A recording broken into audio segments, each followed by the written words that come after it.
Bismillahirrahmanirrahim. Alhamdulillahirabbil alamin.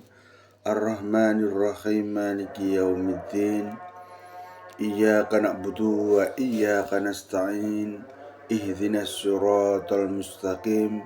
Siratal ladzina an'amta 'alaihim ghairil maghdubi 'alaihim waladdallin. Amin.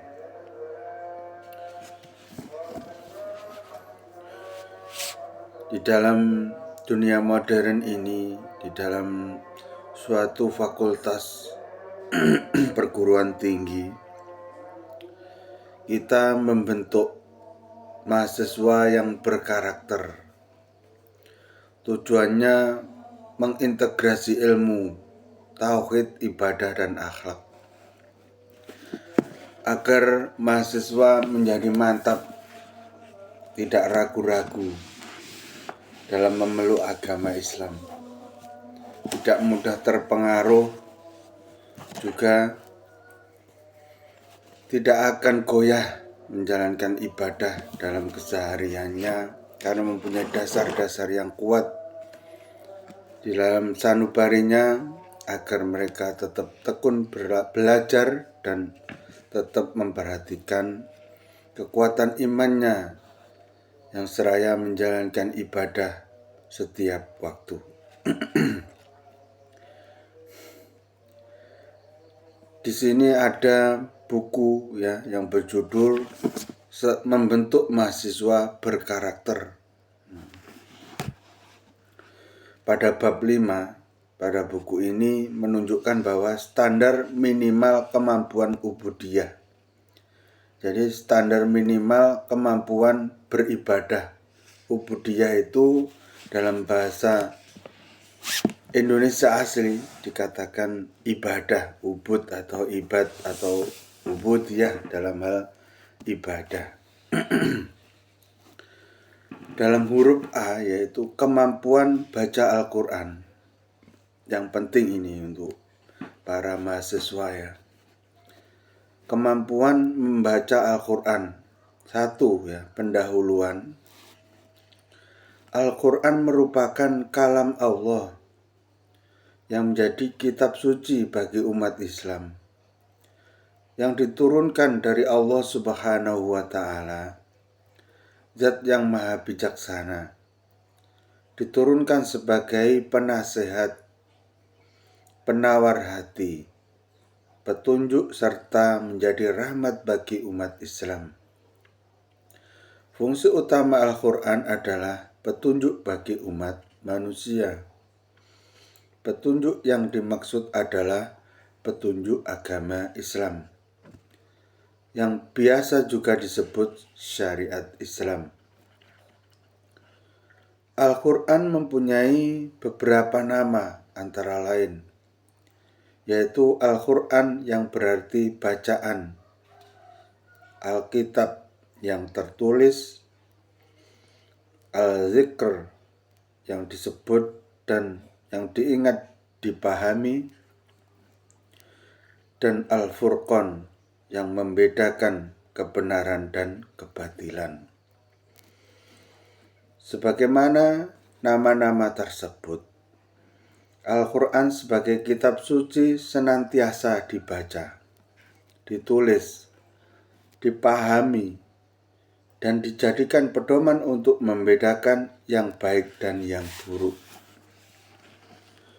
Allah Subhanahu wa Ta'ala berfirman, A'udzu billahi minasyaitonir rajim. Bismillahirrahmanirrahim.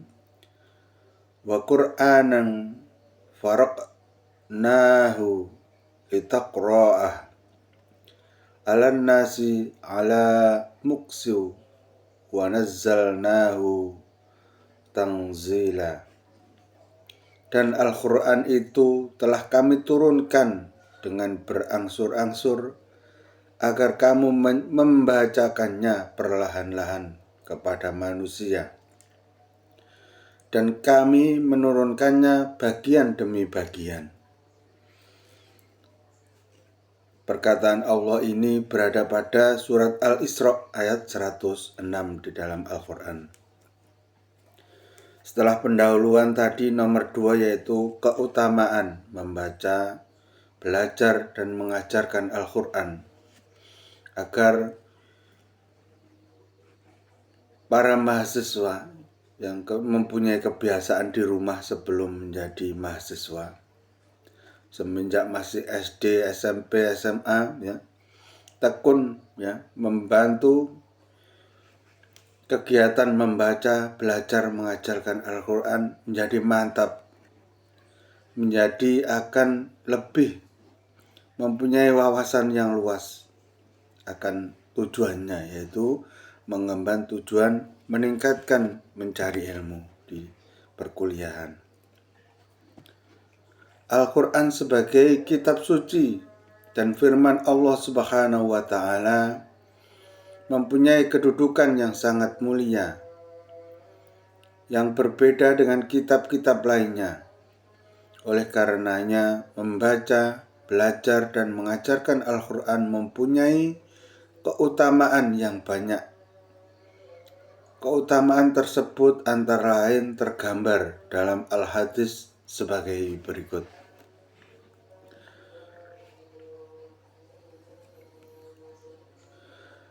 Masalul ladzi yaqra'ul Qur'ana wa huwa hafidhu lahu ma'as safaratil qiramil bararah wa masalul ladzi yaqra'ul Qur'ana wa huwa yata'ahaduhu wa huwa alaihi sadidun walahu ajron.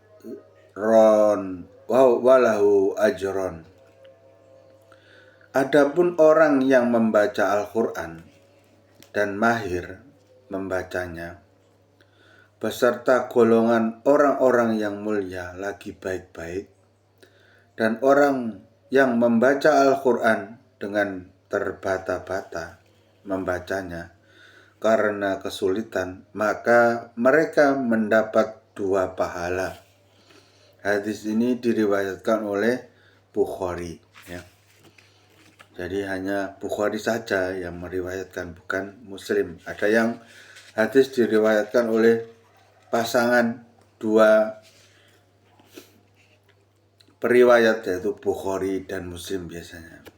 Tapi kali ini hadis ini hanya diriwayatkan oleh Bukhari saja. Maka ditulis besar HR Bukhari. HR itu singkatan. H hadis, R itu riwayat, gitu ya. HR Bukhari, hadis riwayat Bukhari artinya bacanya. Bukan titel ini, HR-nya itu ya. Keterangan bahasa Indonesianya. Yang kedua, hadisnya sekarang, man qara'a harfam min kitabillahi falahu bihi hasanah wal hasanatu bi asri amsalihha la aqulu lam harfu walakin alifun harfu walamun harfu wa mimun harfu. Artinya Rasulullah Shallallahu Alaihi Wasallam bersabda, barang siapa yang membaca satu huruf sebagian dari kitab Allah Ta'ala, yaitu Al-Quran itu, maka baginya 1 kebaikan yang ukurannya sepadan 10 kebaikan. Aku tidak mengatakan alif lam mim 1 huruf, dan akan tetapi alif 1 huruf, lam 1 huruf, dan mim 1 huruf. Itu pahalanya. Jadi dalam setiap kita membaca Al-Quran itu, di dalam ukurannya yaitu 1 huruf ya, sebagai kitab Al-Quran itu kebaikannya 10 kebaikan. Jadi jika kita membaca 1 ayat, berarti jumlah hurufnya dikalikan 10, kan begitu. Ini hadis diriwayatkan oleh Imam Tirmizi. Jadi tulisan di belakang HR titik Imam Tirmizi. Seorang muslim beriman kepada kemuliaan dan kebenaran firman Allah Subhanahu wa taala, maksudnya orang belajar dan atau mengajar Al-Qur'an dipandang sebagai orang mulia di sisi Allah Subhanahu wa taala. Rasulullah Shallallahu alaihi wasallam bersabda, "Khairukum man ta'allamal Qur'ana wa 'allamahu." Artinya, perkataan Rasulullah itu berarti sebaik-baik kalian adalah orang yang mempelajari Al-Qur'an dan mengajarkannya. Jadi tidak hanya mempelajari saja masa kecil, nanti masa dewasanya ganti mengajarkan kepada adik-adiknya, misalnya kepada anak-anaknya, lama-lama kepada cucu-cucunya. Jadi supaya apa? Supaya tidak punah orang yang mengerti Al-Qur'an itu. Jadi tujuannya baik ya. Tujuannya menjaga Al-Qur'an. Orang yang membaca Al-Qur'an Orang yang membaca Al-Qur'an akan memperoleh syafaat Al-Qur'an di hari kiamat. Rasulullah Shallallahu alaihi wasallam bersabda, ini perkataan Rasulullah ya, didengarkan dulu. Iqra'ul Qur'ana fa innahu ya'ti yaumal qiyamati safi'an li ashabihi. Itu dalam bahasa Arabnya. Sekarang artinya, bacalah Al-Qur'an, sesungguhnya ia nanti pada hari kiamat akan datang sebagai pemberi syafaat kepada ahlinya, kepada yang pernah membaca itu ya, kepada yang pernah membaca ahlinya itu maksudnya. Jadi Al-Qur'an yang pernah dibaca itu akan memberi syafaat kepada yang pernah membacanya, artinya itu. Hadis ini diriwayatkan oleh Muslim, jadi ditulis di paling belakang HR Muslim, hadis riwayat Muslim. HR itu singkatan hadis riwayat ya. Terus nama periwayatnya yaitu Pak Muslim, jadi disingkat Muslim begitu saja. Pak Bukhari disingkat Bukhari gitu ya. Pak Tirmizi disingkat Pak Tirmizi ya gitu ya. Titik Tirmizi gitu ya, maksudnya ngerti ya cara baca. Yang nomor 3 sekarang, adab membaca Al-Qur'an. Karena Al-Qur'an itu adalah kitab yang mulia, jadi ada adabnya, ada tata caranya ya, untuk membaca Al-Qur'an itu. A. Membacanya dalam keadaan dan kondisi yang paling sempurna, yaitu suci, menghadap kiblat, duduk dengan sopan dan penuh hormat. Itu A ya, membaca dalam keadaan kondisi sempurna. Apa maksud sempurna itu? Saya ulangi lagi, yaitu dalam keadaan suci, menghadap kiblat, duduk dengan sopan dan penuh hormat. Maksudnya enggak sakarpe dewi jigrang dan sebagainya, enggak sakarpe dewi gitu ya. Ini adab membaca Al-Qur'an. Kalau adab kondangan terserah, beda lagi ya ini. Ini adab membaca Al-Qur'an. Nomor 2 atau B, mengawali membaca dengan membaca doa, ta'awud dan basmalah. Ta'awud itu bagaimana? A'udzubillahi minas syaitonir rajim. Basmalah itu bismillahirrahmanirrahim, lalu membaca surah-surah di dalam Al-Qur'annya itu maksudnya. C. Membacanya dengan tartil atau perlahan-lahan, dieja-eja. Ya boleh ya, berarti dieja-eja perlahan-lahan dan tidak tergesa-gesa sesuai dengan tajwid ilmu bacaan Al-Qur'an.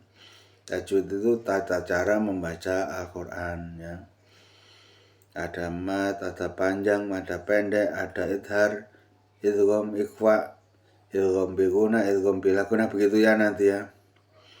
ada idhar ya begitu. Yang D, khusyuk ketika membacanya. Jadi azab membaca Al-Quran ini termasuk juga masih khusyuk. Khusyuk itu konsentrasi maksudnya ya. Jadi tidak guyon rono guyon rene ya, maksudnya tidak omong-omongan bahasa nek omah waktu kuliah, waktu kegiatan baca Al-Quran. Khusyuk maksudnya menghadap ke Al-Quran ya, fokus maksudnya. Khusyuk itu fokus. Yang E, membaguskan suara ketika membacanya. Jadi membaguskan suaranya. Jadi ditata seperti orang mau ambil suara itu, supaya nggak apa serak misalnya, supaya nggak ketekuk nanti bacanya ya. Nafasnya diatur ya, membaguskan suara membacanya. Yang F yaitu menyembunyikan bacaannya jika khawatir timbul di dalam dirinya riya ya, dan sum'ah, khawatir mengganggu orang yang sedang sholat misalnya, makanya dipelankan. G, membacanya dengan merenungkan dan memikirkannya disertai rasa pengagungan kepadanya, menghadirkan hatinya memahami makna dan rahasia yang dikandungnya. Ya, membacanya dengan komitmen untuk melaksanakannya ajaran Al-Quran, yaitu dengan komitmen, dengan kekuatan niat. Nah, komitmen itu kekuatan niat agar melaksanakan apa yang diajarkan Al-Quran. Tetapi untuk pemula-pemula biasanya hanya membaca hurufiahnya saja, ini dengan cara tartil ini pelan-pelan. Boleh juga belum mengerti artinya. Jadi niat di huruf H ini biasanya untuk kalangan yang sudah mahir ya, membacanya dengan komitmen untuk melaksanakan ajaran Al-Quran. Nah, tidak semuanya ini yang poin-poin terakhir ini harus dikuasai juga ya. Yang terakhir I, yaitu berusaha semaksimal mungkin untuk meneladani sifat-sifat ahlu Al-Quran. Untuk huruf H dan I ini tidak harus kesemuanya. Karena apa? Ada yang sejak kecil belum pernah belajar membaca pun Al-Quran ya. Apalagi artinya itu maksudnya.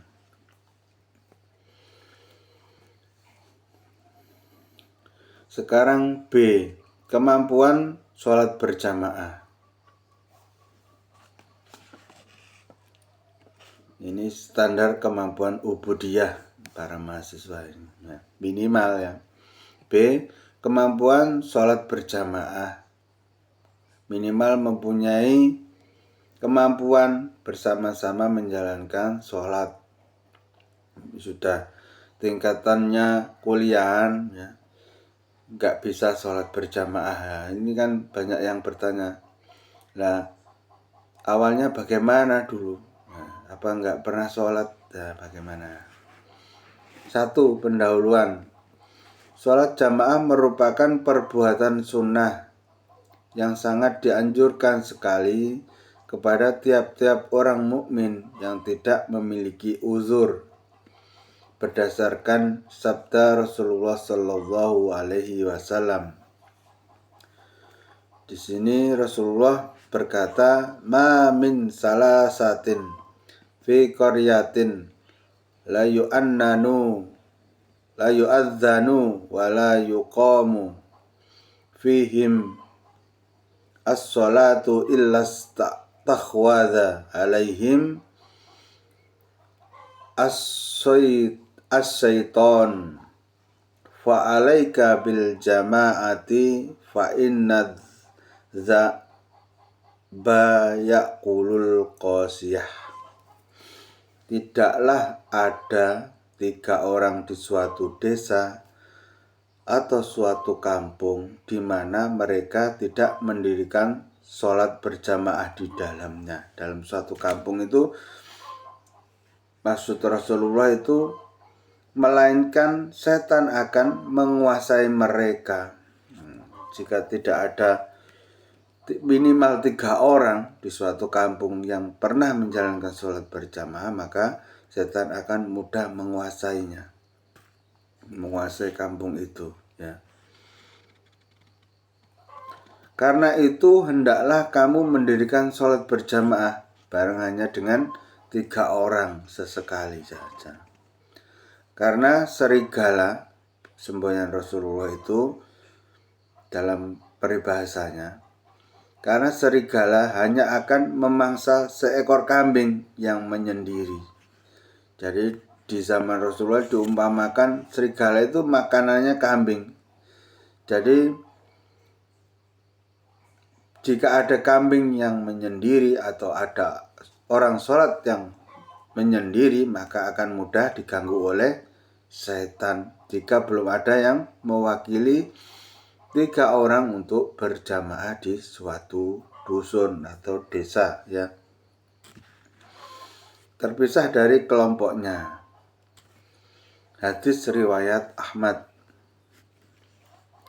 Adapun keutamaan sholat berjamaah itu banyak sekali, keutamaan maksudnya, bukan kewajibannya, keutamaannya.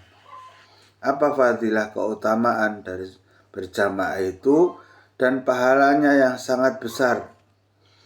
Hal ini sesuai dengan hadis Rasulullah Sallallahu Alaihi Wasallam, Salatul jama'ati tafdhulu salatal fadhu bisabai wa isrina darajah. Salat berjamaah itu lebih utama daripada salat sendirian dengan perbedaan 20 derajat dengan sholat sendirian. Jadi berbeda 20 derajat minimal ini. Dan tata cara sholat berjamaah sekarang nomor 2. Nanti nomor 3 niat sholat berjamaah. Nah, Gus Bahaja ngajinya 2 jam, ya. Saya nggak mau kalah, ya. Ngaji sehabisnya ini nanti, ya. Bisa lebih dari 2 jam, bisa 3 jam, bisa 4 jam dalam rekaman video ini nanti. Tata cara sholat berjamaah. Yang pertama yaitu huruf A. Jumlah minimal orang yang menunaikan sholat berjamaah adalah 2 orang, yaitu 1 orang makmum dan satunya lagi menjadi imam. Itu syarat minimal, ya. Jadi 2 orang, ya, berjamaah itu minimal. Semakin banyak jumlah jamaah yang mengikuti sholat berjamaah, maka hal itu semakin baik dan semakin dicintai oleh Allah Subhanahu wa Ta'ala. Berdasarkan sabda Rasulullah Sallallahu Alaihi Wasallam di dalam bahasa Arab yang bunyinya, sholatur rojuli ma'ar rojulaini azkai min sholatihi ma'ar rojuli wa kullama kasura fawa ahabbu ilayyallahi tabaraka wa ta'ala. Yang artinya, sholat seseorang yang dikerjakan bersama 2 orang niscaya lebih baik daripada pahala sholat bersama seseorang.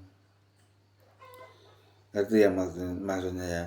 Sholat yang dikerjakan bersama 2 orang, jadi 1 imam 2 orang, lebih baik daripada sholat bersama seseorang, jadi 1 imam 1 makmum, itu maksudnya. Dimana semakin banyak jumlah jamaahnya, niscaya semakin dicintai Allah Subhanahu wa Ta'ala. Ini perkataan Rasulullah. Hadis ini diriwayatkan oleh Ahmad. Nah,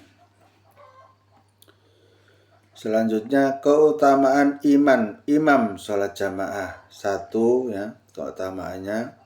Ketentuan maksudnya, ketentuan imam pada sholat jamaah. Satu, Islam. Satu, berakal dan balik. Maksudnya berakal itu tidak ngantuk. Maksudnya Islam terus gak ngantuk wong bareng paling ngantuk wong ngapa-ngapa kon ngimami. Maluh-luh jek urung balik JSD kon ngimami. Urung sunat pisan. Ya enggak baik ya. Tapi dia rapi dalam berpakaian atau sarungan, pakai songkok rapi, anak pondokan tapi ngantuk. Terus habis itu belum berumur, ya enggak baik ya. Syaratnya Islam, berakal dan balik. Berakal itu artinya enggak ngantuk ya. Kalau dalam buku fikih itu zawalul akli itu enggak berakal, artinya ngantuk orang ini. Kalau berakal artinya etes dalam bahasa Jawa itu. Tegas maksudnya gak ngantuk maksudnya. Balik artinya sudah berumur. Dua, suci dari hadas dan najis artinya suci, gak mari gluteh nek kali misalnya, gak mari neng WC urung cawik misalnya. Ya, berarti suci dari hadas dan najis. Terus misalnya sing wedok-wedok gak sedang kedatangan tamu haid atau menstruasi, berarti gak suci artinya. Enek najis gak sah. Sing lanang ya ngono, mari bal-balan urung wisuh sarungan tok ora sah ngoten maksudnya. Kudu minimal wudu. Nek hadise berat kudu adus. Misalnya dicokot kirek, misalnya bar makani kirek dan sebagainya. Nomor 3, mampu membaca dan melaksanakan rukun-rukun sholat dengan baik, utamanya membaca Al-Fatihah. Dadi imam niku lho nggih. Dadi imame sholat niku. Nomor 4, orang yang lebih alim dan qori atau baik bacaan Al-Qur'an. Kadang-kadang bocah mahasiswa nglumpuk anak 20 arep sholat bareng, eker sing dikongkon maju dhisik dadi imam. Dadi rasa eker pokoke syarat nomor 1 paling gak ngantuk sing disuruh dadi imam niku. Wis umur jelas bareng-bareng padha mahasiswa ini jelas wis balik kabeh. Nggih. Terus nomor niki wau orang yang lebih alim dan qori sing apik dhewe lek maca Al-Qur'an. Biasane sing kulino golek pas wayah maghrib, isya subuh niku macane dibanterne imame macane Al-Qur'an sing apik, sing qori, sing sip maksudnya. Sing dawa ndeke alone apik maksudnya. Sing rada ngerti-ngerti artine didik-didik ya. Iku sing dipilih wayahe. Nomor 5, seseorang laki-laki untuk maupun laki-laki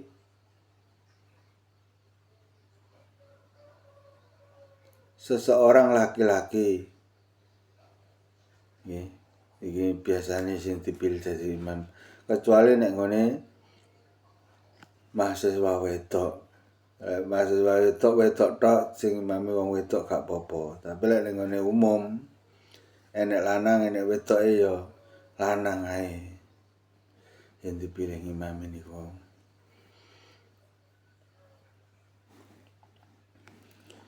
Niki tasik dhewe keterangan dawa untuk itu laki-laki atau banji digolongne lanang. Temen ini. Wong banji niku jek digolongne lanang, jek oleh ngimami lanang apa wedok ngoten nggih mesti. Lek cah lanang tok sing ngimami kudu wedoke sitok diimami cah wedok gak oleh, kudu diimami lanang ngoten. Jadi wedok tok oleh diimami wedok, tapi lanang wedok kudu sing imami lanang. Utawa lanang tok wedok sitok sing imami panggah lanang, gak oleh diimami wong wedok sitok memang gak oleh. Tidak sedang bermakmum pada orang lain. Jadi wis makmum ya, ngalih dadi imame kancane. Iki lho konangan iki biasane imame dijograk salat niku. Pas makmum kancane gak oleh dijograk diarete kon ngimami nek ngene masjid nek ngene kumpulane dheke. Pas wae mari jam pelajaran ngonehe kancane gawe ngimami wis kadung makmum nek tempat kancane liyane gak oleh dieret-eret kon ngimami nek ngene panggonane. Ngoten ya maksudnya ngerti nggih. Nah niki ketentuan imam sholat jamaah. Ketentuan menjadi makmum sakniki. Imame ya ditentokne, makmume ya ditentokne padha, adil, imbang. Satu, bersengaja. Dadi makmum niku niat mengikuti imam. Dadi nyengaja melu makmum, dadi makmum nek mburi niku nggih. Sengaja meloni imam, dadi meloki imam, gerakane imam ku niat gitu. Nomor loro, weruh utawa mengetahui segala gerakan dan ucapan yang dilakukan imam. Nah, nanti gak terhalang-halangi dari makmum niku, ketok ngekles imame ngoten. Tak barisan ngoten. Telu, tidak terdapat dinding penghalang antara imam dan makmum yang tidak dapat dilalui menuju imam.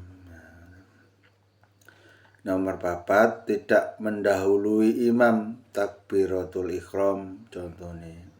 Dan tidak mendahului imam atau terlambat 2 rukun fi'li atau 2 rukun perbuatan. Misalnya wayahe ruko keri, wayahe sujud keri ping pindho. Sing nomor 3 wayahe ngadeg maneh keri maneh batal. Dadi makmum niku wis ping 3 maksudnya. Dadi baleni maneh dadi makmum. Masbuk engko lek wayahe imame wayahe salam nambah sak rakaat dhewe. Gak sah nggih enten ketentuane dadi makmum nggih.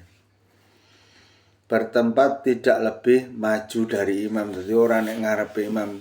Masa nggone waduh ngoten ketoke dienceng-encengne ben ketok nek ngarepe imam. Ngoten mboten pareng. Itu mundur, rata mundur nggih. Ya mboten kudu kenceng sab sing ngarep dhewe niku moro-moro diencengne kaya mlangkung sing paling pojok entuk ngarepe imam. Lah, mboten pareng nggih ngoten maksudnya. Dike kesenian maksudnya. Gak oleh. Nomor 6, harus sesuai antara tata cara salat makmum dengan salat imam. Kudu padha, wayahe rukuk ya rukuk.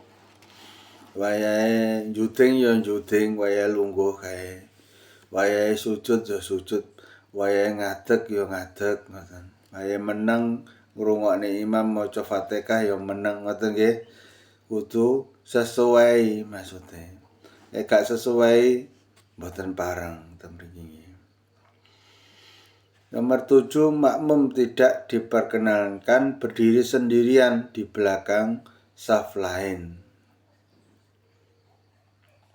Maksudnya makmum tidak diperkenankan berdiri sendirian di belakang saf lain. Ya piye carane kudu ndesel nang ngarepe. Nek perkuliahan iku sing sab mburi dhewe kudu gak enek. Dadi kudu sab mburi dhewe ya rada dawa maksudnya ngoten iki. Gak oleh nek wong sab nek mburi dhewe ijen. Nah, ngoten maksudnya. Nek lore gak enek barisane. Niku teng perkuliahan iki mesti. Nek omah oleh biasane. Terus D niki makmum muwafiq. Napa niku makmum muwafiq? Makmum muwafiq adalah makmum yang mendapatkan kesempatan yang cukup untuk membaca Fatihah bersama imam, atau makmum yang mengikuti imam mulai dari awal sholat berjamaah. Jadi rodok keri titik, ya mari wudu biasanya imame cek uman mocone Fatihah imame memang cek sah gak nambah go, ngoten gak nambah rakaat ngene mari salaman go keri-keri ngoten. Jenenge makmum muafik. Sing nomor makmum masbuk.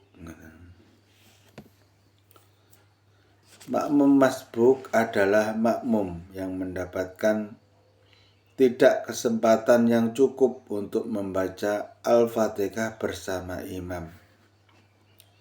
Makmum masbuk wajib menyusul imam dalam keadaan apapun setelah ia melakukan takbiratul ihram. Dalam hal ini ada beberapa ketentuan. 1. Jika ia setelah takbiratul ihram langsung mendapatkan rukuk bersama imam secara tumakninah, ia tidak mendapatkan 1 rakaat penuh. 2. Jika setelah takbiratul ihram ia tidak mendapatkan rukuk bersama imam secara tumakninah, maka ia mendapatkan 1 rakaat penuh. Nomor 3, setelah imam salam, makmum masbuk meneruskan sholat untuk memenuhi rakaat yang kurang. Niat sholat berjamaah. Contoh ini sholat dalam sholat zuhur. Jadi niatnya usolli fardhu dhuhri arba'a rakaatim makmuman lillahi ta'ala. Saya sholat fardhu zuhur 4 rakaat sebagai makmum karena Allah Ta'ala artinya. Sholat niat berjamaah di dalam sholat sunnah taraweh contohnya. Usolli rakaataini min tarawihi makmuman lillahi ta'ala. Saya sholat 2 rakaat dari sholat taraweh sebagai makmum karena Allah Ta'ala.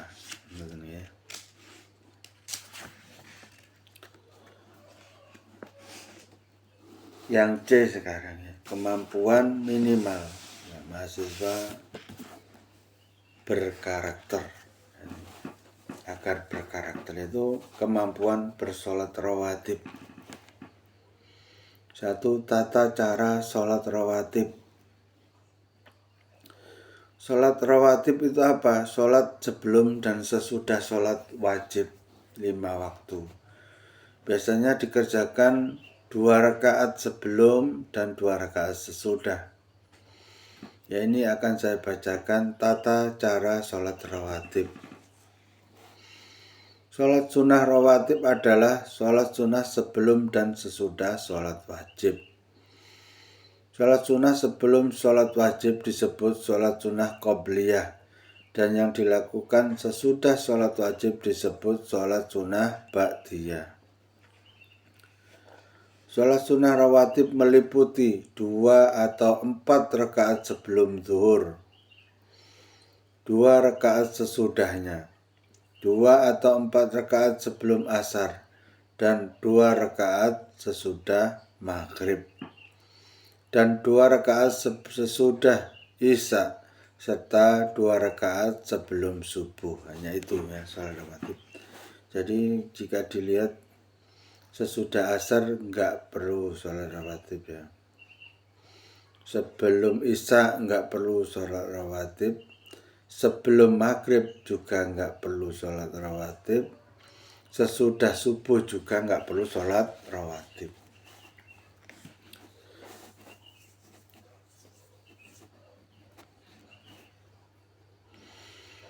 Hal ini berdasarkan keterangan Ibnu Umar. Beliau berkata, hafidtu minan nabiyyi sallallahu alaihi wasallam asra raka'ataini qabla dhuhri wa raka'ataini ba'daha wa raka'ataini ba'dal maghribi fi baitihi wa raka'ataini ba'dal isya'i fi baitihi wa raka'ataini qabla sholati subhi. Yang artinya, saya sudah hafal dari Nabi Shallallahu Alaihi Wasallam 10 rakaat, yaitu 2 rakaat sebelum zuhur dan 2 rakaat sesudahnya, 2 rakaat sesudah maghrib di rumah beliau, dan 2 rakaat sesudah isya di rumah beliau, serta 2 rakaat sebelum subuh. Hadis ini diriwayatkan oleh Al-Bukhari. Juga berdasarkan sabda Rasulullah sallallahu alaihi wasallam, baina kulli adzabaini sholatan. Baina kulli adzabaini sholatan. Yang artinya di antara 2 azan dan iqamah terdapat sholat maksudnya sholat ini sholat sunnah, bukan sholat wajib. Maksudnya ya, terdapat sholat sunnah, diperbolehkan bersolat sunnah, itu maksudnya. Hadis diriwayatkan Al-Bukhari. Rahimallahu amra'a sholat qablal asri arba'an. Semoga Allah merahmati orang yang menunaikan 4 rakaat sholat sunnah sebelum asar. Jadi asar itu istimewa. Jadi sebelumnya itu boleh sholat 4 rakaat. Niat sholat rawatib. Contoh niat sholat qobliyah zuhur. Usolli sunnata qobliyatal zuhri rak'ataini lillahi ta'ala. Yang artinya, saya sholat sunnah sebelum zuhur 2 rakaat karena Allah Ta'ala. Contoh lagi niat sholat ba'diyah zuhur. Ba'diyah itu tentunya sesudah zuhur ya. Usolli sunatal ba'diyatal zuhri rak'ataini lillahi ta'ala. Saya sholat sunnah sesudah zuhur 2 rakaat karena Allah Ta'ala. Sekarang membahas nomor 3 tentang sholat rawatib, kemampuan sholat rawatib ini ya. Hikmah adanya sholat rawatib. Hikmah adanya sholat sunnah sebelum dan sesudah sholat fardu. Menurut Imam Ibnu Daqiqi, ialah didahulukannya sholat sunnah sebelum sholat fardu. Dikarenakan hati manusia umumnya mau melaksanakannya disebabkan keinginan dunia, jauh dari tingkat khusyuk atau konsentrasi dalam melaksanakannya. Uduk yaitu merendahkan diri dan hadirnya hati dalam sholat tersebut. Kehadiran hari merupakan ruh dari ibadah. Maka dengan alasan di atas sholat sunnah didahulukan atas sholat fardu. Adanya jiwa lupa akan ibadah dan bagaimana seseorang mendekatkan diri kepada Allah, akan tetapi hatinya tidak khusyuk atau konsentrasi dalam ibadahnya. Adapun diakhirkannya sholat sunnah dari sholat fardu dikarenakan adanya keterangan dalam suatu hadis yang mengatakan sholat sunnah sebagai penambal atau penambah sholat fardu dari kekurangan yang terjadi dalam pelaksanaannya. Sehingga sesuailah apabila cacat dilaksanakan setelah sholat fardu. Cacat maksudnya ada kejanggalan maupun ada ketidakpenuhan dalam menjalankannya sholat itu. Misalnya sholat maghrib itu ya. Akan tetapi janganlah berniat dalam melaksanakan sholat sunnah tersebut untuk dipakai sebagai penambal sholat fardu dari kekurangan.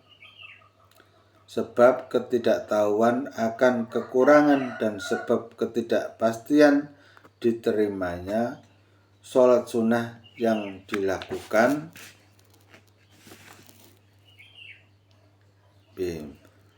Sebab ketidaktahuan dan kekurangan dan sebab ketidakpastian diterimanya pada waktu sholat sunnah yang akan dilakukan itu.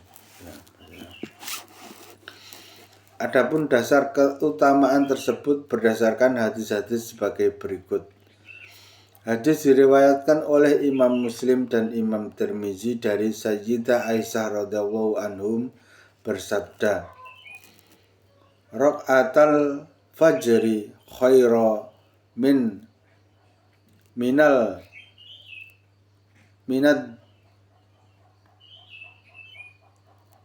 dunya wa ma fiha. Diriwayatkan dari Nabi Shallallahu Alaihi Wasallam, beliau bersabda, 2 rakaat fajar lebih baik dibandingkan dengan dunia seisinya. Hadis yang diriwayatkan oleh Imam Bukhari dan Imam Muslim dari Sayyidah Aisyah radhiyallahu anhum, qalat lam yakunin nabiyyi sallallahu alaihi wasallam ala say'in manan nawafili asadda minhu ta'ahudan ala raq'atayil fajri. Sayyidah Aisyah berkata, Nabi Shallallahu Alaihi Wasallam tidak pernah melaksanakan sesuatu dari beberapa sholat sunnah yang sangat dilanggengkannya melebihi dari 2 rakaat fajar. Hadis yang lain diriwayatkan oleh Imam Abu Daud dari Abi Hurairah radhiyallahu anhum, Rasulullah sallallahu alaihi wasallam bersabda, la tada'u raq'atanil fajri walau taradat kumul khailu. Yang artinya janganlah kamu sekalian meninggalkan 2 rakaat sholat fajar meskipun kuda telah menyingkirkanmu karena cepatnya jalannya kuda dan kamu berada di belakangnya belum sampai naik. Nomor 4, nanti bisa dibahas belakangan. Kemampuan sholat tahajud, yaitu niat sholat tahajud sekarang. Usolli sunatat tahajudi raq'ataini lillahi ta'ala. Artinya, saya sholat 2 rakaat tahajud karena Allah Ta'ala. Tata cara sholat tahajud. Nomor 2. Sholat tahajud adalah sholat malam yang dilaksanakan setelah tidur. Sholat qiyamul lail dan atau juga sholat tahajud merupakan sholat sunnah yang tidak dibatasi jumlah rakaatnya. Dilaksanakan setelah terjaga dari tidur dan sebelum azan subuh melaksanakannya. Dasar hukum pelaksanaan sholat qiyamul lail adalah firman Allah dalam surat Al-Isra ayat 79. A'udzubillahi minasyaitonirrajim. Bismillahirrahmanirrahim. Wa minal laili fatahajjat bihi nafilatan laka asa ya'an yab'asaka rabbuka maqamam mahmuda. Yang artinya, dan pada sebagian malam hari bersembahyang tahajudlah kamu sebagai suatu ibadah tambahan bagimu. Mudah-mudahan Tuhanmu mengangkat kamu ke tempat yang terpuji. Ya pada hari itu ya, biasanya ada yang nilainya jelek jadi nilainya bagus sekolah itu. Ada yang biasanya rezekinya minim jadi rezekinya bagus seketika esoknya ya. Jadi bersolat tahajud itu untuk mengangkat kamu ke tempat yang lebih terpuji tujuannya. Hadis riwayat Imam Muslim, Sahih Muslim, hadis nomor 1163. Dan lainnya dari Abu Hurairah radhiyallahu anhum bahwa Rasulullah shallallahu alaihi wasallam ditanya oleh salah satu sahabatnya, ayu sholatil afdalu ba'dal maktubah? Qala as-sholatu fi jawfil laili. Abu Hurairah berkata, Rasulullah Shallallahu Alaihi Wasallam ditanya, sholat apa yang lebih utama setelah sholat wajib? Rasulullah menjawab, sholat yang dilaksanakan di tengah malam. Nomor 3, doa sholat tahajud. Bismillahirrahmanirrahim. Allahumma lakal hamdu anta qayyimus samawati wal ardi wa man fihinna walakal hamdu anta malikus samawati wal ardi wa man fihinna walakal hamdu anta nurus samawati wal ardi wa man fihinna walakal hamdu antal haqqu wa wa'dukal haqqu waliqa'ukal haqqu wa qawlukal haqqu wal jannatu haqqu wan naru haqqu wan nabiyyuna haqqu wa Muhammadun sallallahu alaihi wasallam haqqu wa sa'atu haqqu. Allahumma laka aslamtu wa bika amantu wa alaika tawakkaltu wa ilaika anabtu wa bika qasamtu wa ilaika hakamtu faghfirli ma qaddamtu wa ma akhartu wa ma asrartu wa ma aghlantu wa ma anta a'lamu bihi minni antal muqaddimu wa antal muakhiru la ilaha illa anta wa la haula wa la quwata illa billah. Itu doa sholat tahajud ya. Rawahul Bukhari. Yang selanjutnya yaitu kemampuan sholat hajat. Sekarang mengasah kemampuan sholat hajat. Setelah sholat tahajud ada sholat hajat. Beda-beda ya. Hampir sama ya namanya.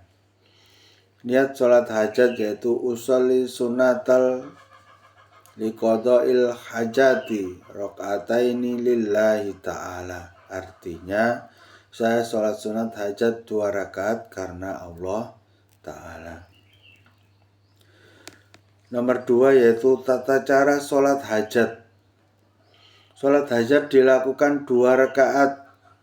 Pada rakaat pertama, setelah membaca surat Al-Fatihah, membaca surat Al-Kafirun sebanyak 10 kali.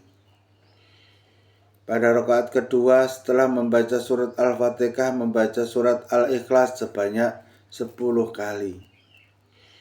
Sesudah salam lantas takbiratul ihram, Allahu Akbar. Kemudian berniat sujud syukur kepada Allah dan di dalam sujud membaca Subhanakallah walhamdulillahi wa la ilaha illallah wallahu akbar. La haula wa la quwata illa billahil aliyil azim sebanyak 10 kali. 10 kali. Allahumma sholli alayya sayyidina Muhammadan wa ala ali sayyidina Muhammad 10 kali. Rabbana anta fi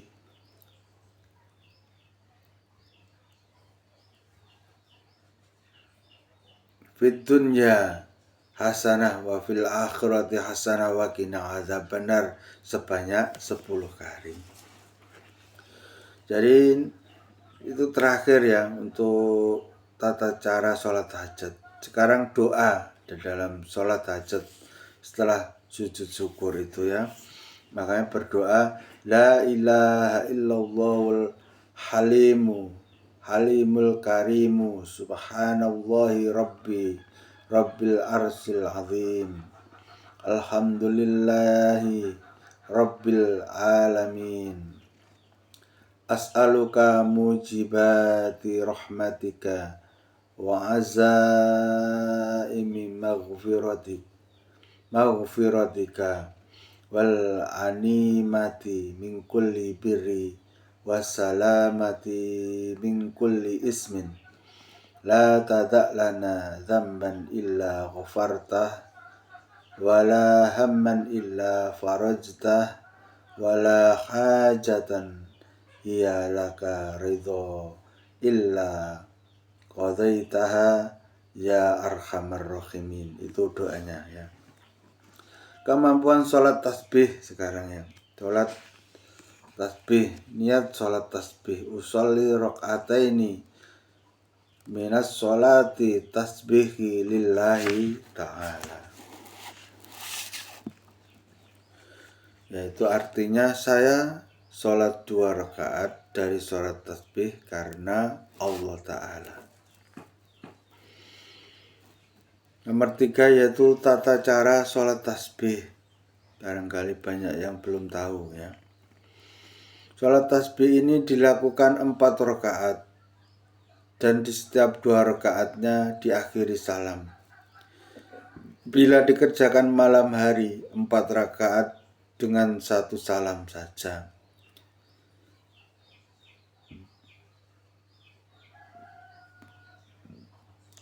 Ini bila dikerjakan pada siang hari. Jadi kebalik ya. Jika malam hari dikerjakan 4 rakaat itu 2 salaman. Jadi jika di siang hari dikerjakan 4 rakaat dalam 1 salaman. Pada rakaat pertama setelah membaca surat Al-Fatihah membaca surat At-Takasur, Allahumma takasur, Alhaakumut takasur. Lalu membaca tasbih dan tahmid subhanallah walhamdulillah wa la ilaha illallah wallahu akbar 15 kali. Kemudian rukuk membaca subhana rabbiyal azimi wa bihamdi 3 kali biasa. Lalu membaca tasbih dan tahmid sebanyak 10 kali tambahnya. Kemudian melakukan i'tidal sami Allah liman hamidah 3 kali. Lalu membaca tasbih dan tahmid sebanyak 10 kali tambahnya. Kemudian duduk istirahat diiringi mengucap Allahu Akbar dan membaca tasbih dan tahmid 10 kali. Kemudian berdiri untuk rakaat kedua. Rakaat kedua setelah membaca sholat al-asri lalu membaca tasbih dan tahmid sebanyak 15 kali. Subhanallah alhamdulillah wa la ilaha illallah wallahu akbar gitu sebanyak 15 kali. Kemudian rukuk, i'tidal sujud, duduk di antara 2 sujud seperti rakaat pertama di atas. Kemudian duduk tahiyat at-tahiyat sholawatu sampai selesai lalu membaca tasbih dan tahmid sebanyak 10 kali. Subhanallah walhamdulillah wala ilaha illallah wallahu akbar. Subhanallah walhamdulillah wala ilaha illallah wallahu akbar. Subhanallah walhamdulillah wala ilaha illallah wallahu akbar. Dan ini 3 kali, nanti dibaca 10 kali. Kemudian salam. Pada rakaat ketiga, yaitu setelah membaca surat Al-Fatihah, membaca surat Al-Kafirun. Lalu membaca tasbih dan tahmid sebanyak 15 kali. Kemudian ruku, i'tidal, sujud, duduk di antara 2 sujud, dan duduk istirahat seperti rakaat yang pertama di atas. Pada rakaat keempat, setelah membaca surat Al-Fatihah, membaca surat Al-Ikhlas. Lalu membaca tasbih dan tahmid sebanyak 15 kali. Subhanallah walhamdulillah wala ilaha illallah wallahu akbar. Subhanallah walhamdulillah wala ilaha illallah wallahu akbar. Subhanallah walhamdulillah wala ilaha illallah wallahu akbar. Subhanallah walhamdulillah wala ilaha illallah wallahu akbar. Ini cuma 4 kali, tetapi dibaca sebanyak 15 kali. Kemudian ruku, i'tidal, sujud, duduk di antara 2 sujud, dan duduk istirahat seperti rakaat yang kedua. Bacaan tasbih dan tasmid adalah subhanallah walhamdulillah wala ilaha illallah wallahu akbar. La haula wala quwata illa billahil aliyil azim. Ya, doanya bisa ditambahi juga boleh tidak, maksudnya la haula wala quwatanya. Doa tasbih dibaca setelah salam.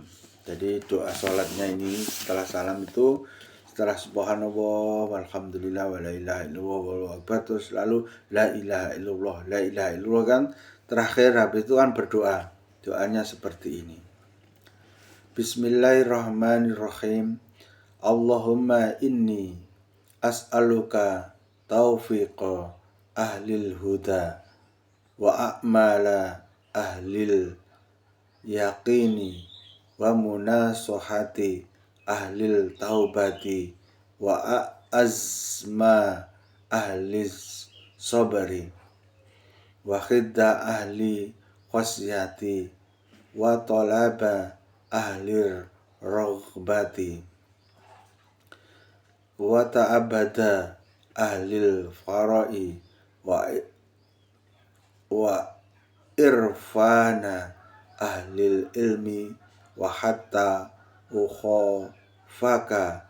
Allahumma inni as'aluka makhafata nukhjizuni an amma asika hatta a'mala bita'atika amala astahiku bihi ridhoka wa hatta ana sihoka fit taubati wa khaufa minka wa hatta ukhlisa laka an-nasihata hubbalaka wa hatta atawakkala alaika fil umuri kulliha wa ahsinad dhonni bika subhana khaliqin nur. Ya, itu doanya. Nanti dibiasakan ya, berdoa itu dibiasakan. Nanti jika belum terbiasa cuma baca seperti saya, biasanya ya begini ya, karena sudah baca di depannya bacaan banyak, ini baca-bacaan. Nanti dihafalkan juga boleh. Kemampuan sholat witir ya, sekarang ganti sholatnya. Jadi sholat witir itu sholat menutup sholat malam. Jadi tidak boleh setelah sholat witir nanti kita bersolat lagi selain sholat witir ini ya. Habis itu tidur ya bisa. 1. Niat sholat witir. Niat sholat berjamaah witir 2 rakaat. Niatnya usolli rakaataini minal witri makmuman lillahi ta'ala. Saya sholat 2 rakaat dari sholat witir sebagai makmum karena Allah Ta'ala. Niat sholat berjamaah witir 1 rakaat. Usolli rakaatan minal witri makmuman lillahi ta'ala. Saya sholat 1 rakaat dari sholat witir sebagai makmum karena Allah Ta'ala. Jadi jumlah sholat witir itu harus ganjil ya, 3 rakaat. 2 rakaat salam dan 1 rakaat salam. Yang nomor 2 yaitu tata cara sholat witir. Sholat witir termasuk sholat sunnah yang sangat dianjurkan, dan tidak seharusnya seorang muslim meninggalkannya dalam keadaan apapun. Dalam prakteknya, hendaknya seorang muslim menjadikan sholat witir sebagai penutup sholat malamnya, yang dilakukan setelah sholat isya, karena sholat tersebut hanya 1 rakaat sehingga disebut sholat witir atau ganjil berdasarkan sabda Rasulullah Sallallahu Alaihi Wasallam, sholatul laili masnai wa idza khasya akhadukuma subha sholai rokaatai wakhidatan tu tiru lahu ma qad sholla. Rawahul Bukhari. Qala Rasulullah sallallahu alaihi wasallam, ya ahlal Qur'an autiru fa innallaha fatru yuhibbul fatru. Maka Rasulillahi sallallahu alaihi wasallam wasallama yazidu fi Ramadhana wala fi ghairihi ala ikhda asrata raq'ata. Rawahul Bukhari. Bahwasannya Rasulullah SAW tidak pernah menambah melebihi 2 bulan Ramadan dan tidak di selain bulan Ramadan atas 11 rakaat. Hadis riwayat Al-Bukhari. Cara melakukan adalah 2 rakaat sebagai iftitah pembuka, kemudian 2 rakaat salam, dan terakhir 1 rakaat sebagai penutupnya. Cara demikian sebagaimana yang diriwayatkan oleh hadis Muslim dan Ibnu Umar, dan cara demikian yang berkembang dan disukai oleh Imam Syafi'i. Bacaan pada 3 rakaat salat witir yang terakhir, 2 rakaat salat witir setelah Al-Fatihah disunahkan membaca surat Al-A'la pada rakaat pertama, surat Al-Kafirun pada rakaat kedua, dan pada rakaat terakhir setelah surat Al-Fatihah membaca surat Al-Ikhlas, surat Al-Falaq, dan surat An-Nas. Nomor 3 yaitu waktu sholat witir. Waktu sholat witir adalah setelah waktu isya hingga sebelum fajar terbit, tetapi mengerjakannya di penghujung malam lebih utama daripada di permulaannya, kecuali bagi orang yang merasa khawatir tidak dapat bangun, berdasarkan sabda Rasulullah Sallallahu Alaihi Wasallam, man dhanna minkum alla yastayqita akhirah fal yutir awalah wa man dhanna minkum annahu yastayqitu akhirah fal yutir akhirah wa inna salata akhiril laili makhdhurah wa ya afdalu Barang siapa di antara kamu yang menduga tidak dapat bangun di penghujung malam, hendaklah ia sholat witir di permulaannya.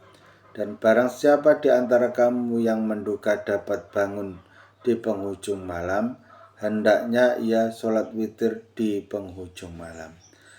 Karena sholat sunnah di penghujung malam itu dihadiri para malaikat serta lebih utama. Hadis riwayat Ahmad. Dan doa setelah sholat witir yaitu begini: Subhanallah, Subhanal Malikil Kudus 3 kali. Subhanal Malikil Kudus, Subhanal Malikil Kudus, gitu ya. Subuhun kudusun Rabbuna Rabbul Malaikatu Waruh 3 kali. Subuhun kudusun Rabbuna Rabbul Malaikatu Waruh. Subuhun kudusun Rabbuna wa Rabbul Malaikatu Waruh 3 kali. Ashadu an la ilaha illallah, astaghfirullah, nas'aluka ridhoka wal jannah, wa nas'aluka minas sakhatika wan nar 3 kali. Ashadu an la ilaha illallah, astaghfirullah, nas'aluka ridhoka wal jannah, wa nas'aluka min sakhatika wan nar 3 kali ya. Habis itu Allahumma innaka afuwun karim tuhibbul afwa fa'fu anna 3 kali. Lalu disaut ya karim ya arhamur rahimin. Allahumma sholli ala sayyidina wa maulana Muhammad wa ala ali wa sahbihi ajmain. Walhamdulillahi rabbil alamin. Allahumma inna na'udzu biridhoka min sakhatika wa bimu'afatika min uqubatika wa a'udzu bika minka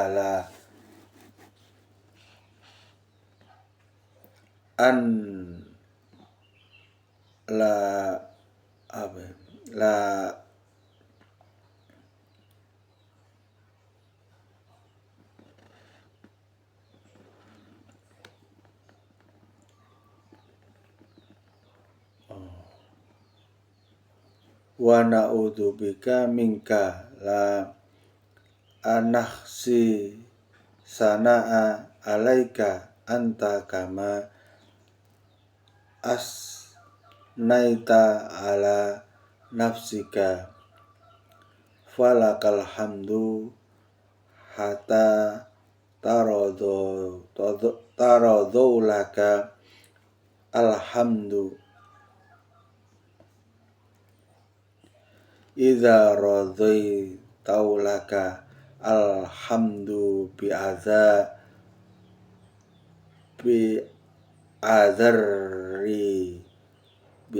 ridho. Allahumma ghfir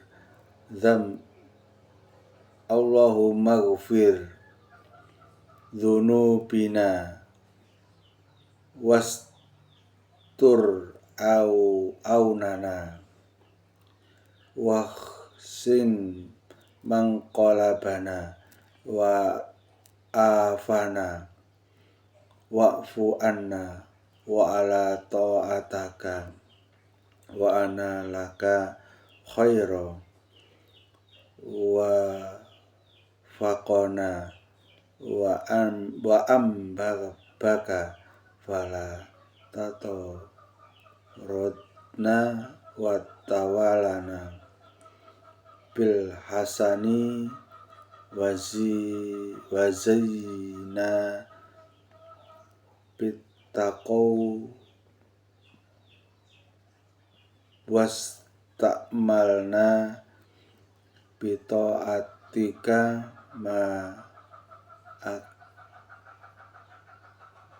ma abqina wa tim bisolihati a'malana.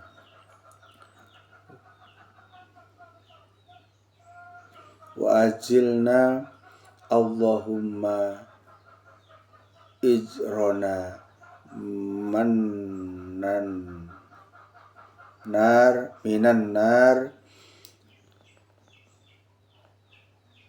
salmin.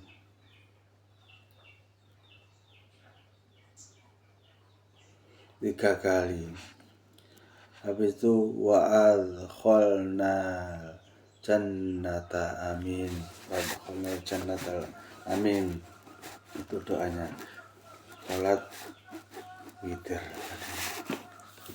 Sekarang mendekati siang, kemampuan bersolat duha. Bagi mahasiswa harus berkarakter, yang mau dididik untuk berkarakter harus mampu bersolat duha.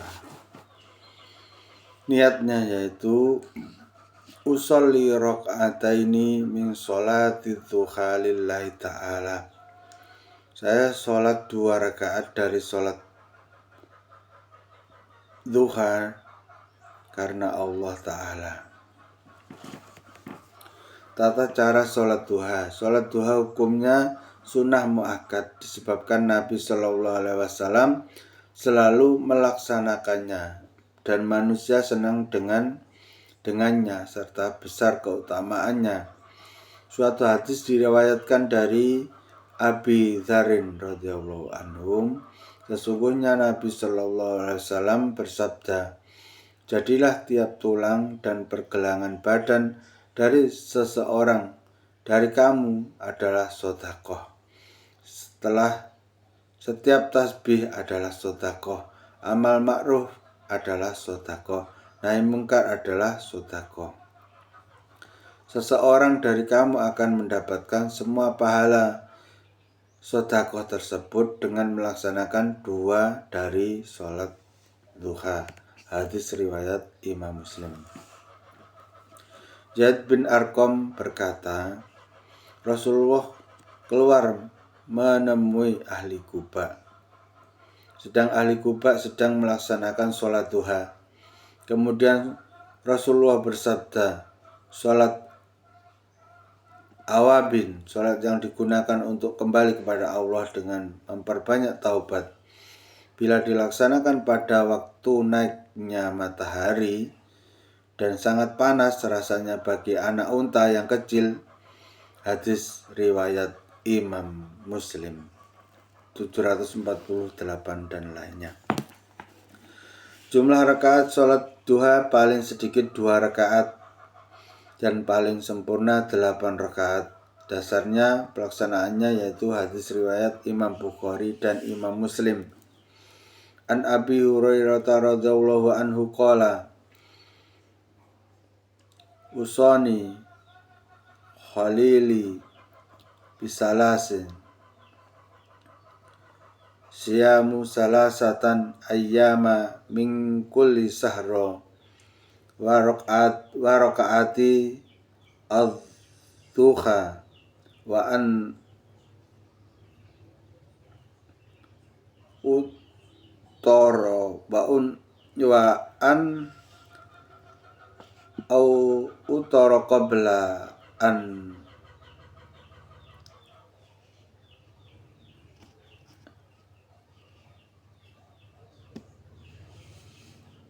enggak ada itu harokatnya, hari ini kecepatan. Warakaati duha wa an au toro qabla an au roqoda. Diriwayatkan dari Abu Hurairah radhiyallahu anhu, ia berkata, Rasulullah Shallallahu Alaihi Wasallam telah memberi wasiat kepadaku 3 perkara: puasa 3 hari dari setiap bulan, 2 rakaat sholat duha dan aku diminta untuk melaksanakannya sebelum tidur.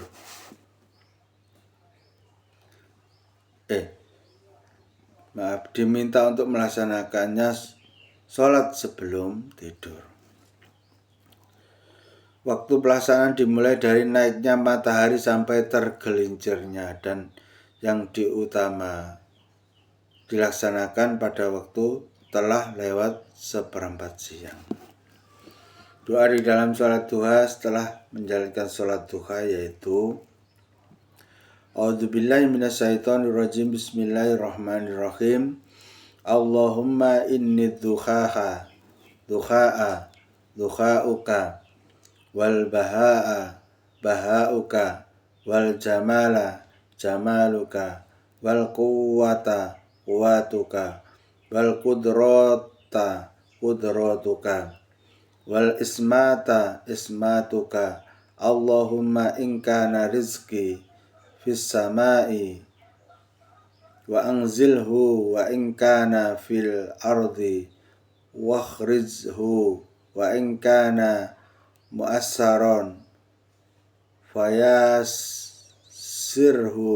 wa in kana haraman wadhahhirhu wa in kana ba'idan wa qarribhu wa bihaqqi duhaika wa bahaika wa jamalika wa quwwatika wa qudratika atini ma ataita ibadaka sholihin. Amin ya rabbal alamin.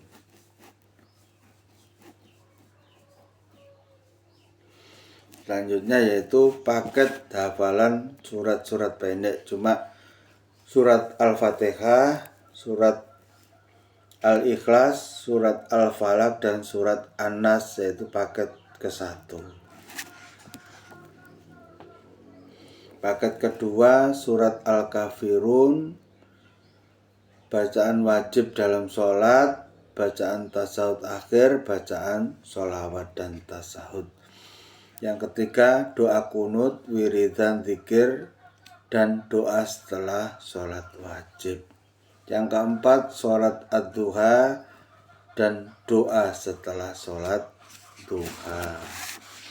Yang kelima yaitu doa untuk orang tua, doa ketika bersin, dan doa menjenguk orang sakit. Yang keenam doa ketika takziah dan praktek sholat jenazah. Udah habis ya materinya. Ini untuk bacaan surat-surat pendek ya, dan hafalan, kemampuan hafalan tidak saya bacakan dan dipelajari sendiri karena sudah ada bukunya. Sebelum saya meninggalkan ruang siaran, saya tutup dengan bacaan Alhamdulillahirabbil alamin. Ada kurang lebihnya, saya mengucapkan maaf beribu-ribu maaf, dan ada ketidakfahaman kalian mohon dicari sendiri nanti di buku, diulas. Jika ada kesempatan tidak bisa membaca, silakan cukup dengan memutar video ini di YouTube saja. Saya akhiru kalam, ihdinas siratal mustaqim, wabillahi taufiq wal hidayah waridha wal inayah. Wassalamu alaikum warahmatullahi wabarakatuh.